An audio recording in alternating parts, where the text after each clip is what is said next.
Well, happy Friday. I guess we're doing this for Friday folks to connect and read these things and interact with it. Every Friday we're here.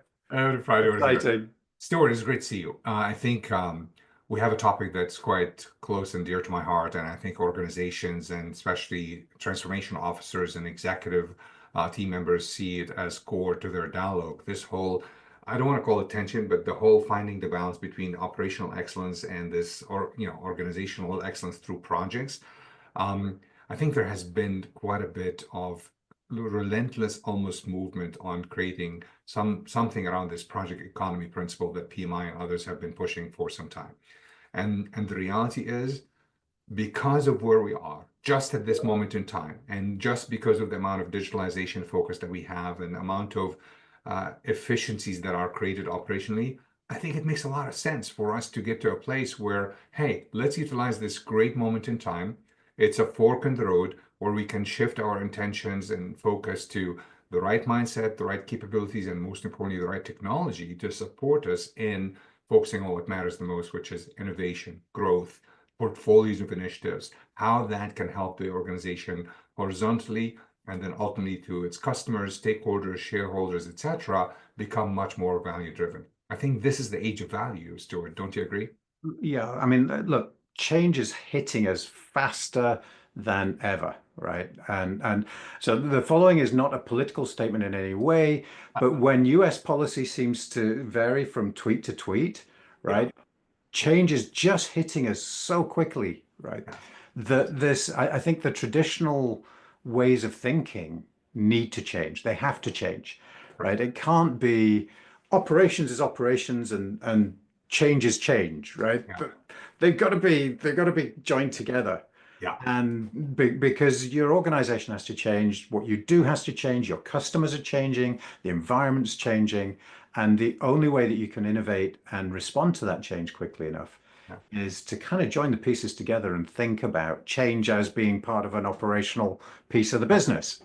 Yeah, it's part of the daily life. And I think what I love about this as well is that, especially for the next generations, I'm hopeful. I'm very hopeful that they are change enabled, that they believe change is outstanding. I believe with the kind of generations we're getting into the next 10, 20 years, I believe that generation is going to almost live this project mindset to the fullest.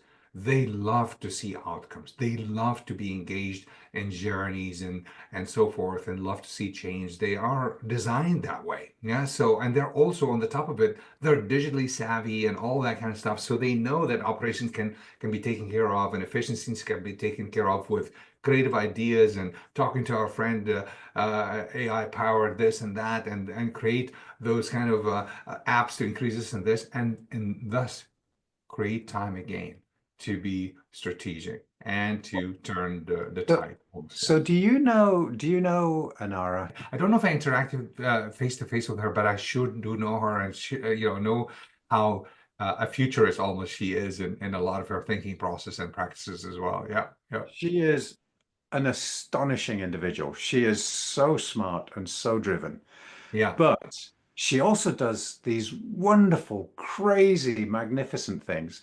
So yeah. she recently published a book, which is, you were talking about the next generation. It's project management for kids. I love it.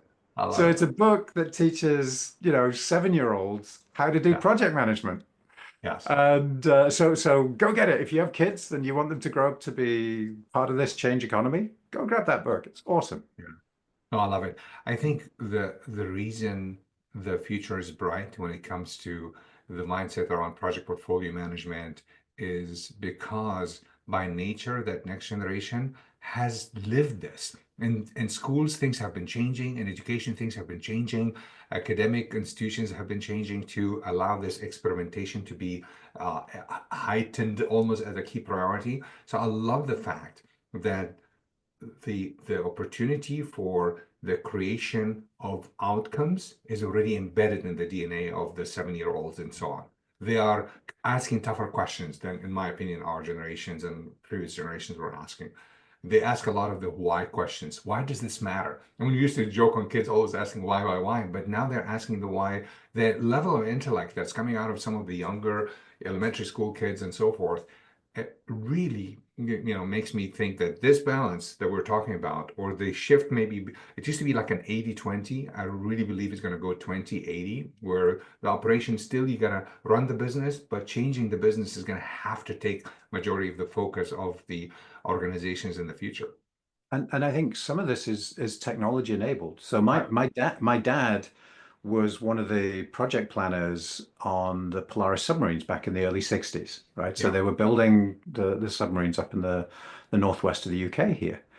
And so they were really, I mean, they were on the leading edge. They were using critical path analysis Yeah.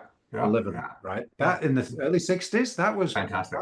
Fantastic. and Yeah. they had slide rules and big bits of paper that stretched the whole length of the room and all this kind of stuff, right? Love it, love it. We should have a session And just talking, comparing notes about dads, because mine was a systems kind of a guy as well, which really, in a way, that's what's needed to a great extent to create that project mindset and excellence in driving projects within a portfolio as well. Yeah, yeah, well, and the key is right. So you've gone from that where critical chain was kind of new and exciting, and it was all big bits of paper, to the point now where you can press a button in our software and yeah. you can simulate thousands of portfolios in a few seconds.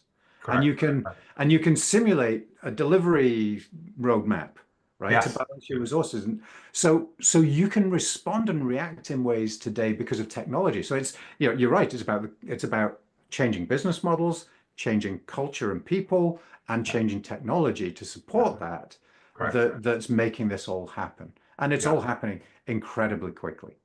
Yeah, Stuart, well, for this round, I want to keep it short and sweet, and I'd really like us to just ask our followers, readers, listeners to just share with us. And this is one we would love to get a confirmation validation. You and I are thirsty for data points around how organizations are making that shift.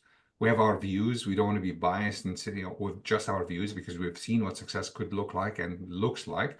However, I would love for us to leave it short and sweet this time and truly ask our listeners and folks who are following us to share those, to share the pain points as well. We may be also thinking that the pain points are different than what they are because we do believe the pain point could be around the culture, could be around the mindset, could be around also the cascading of this change way of thinking and operating with a tilt towards project excellence. So we would love to hear from them. So thank you Awesome. for catching me today.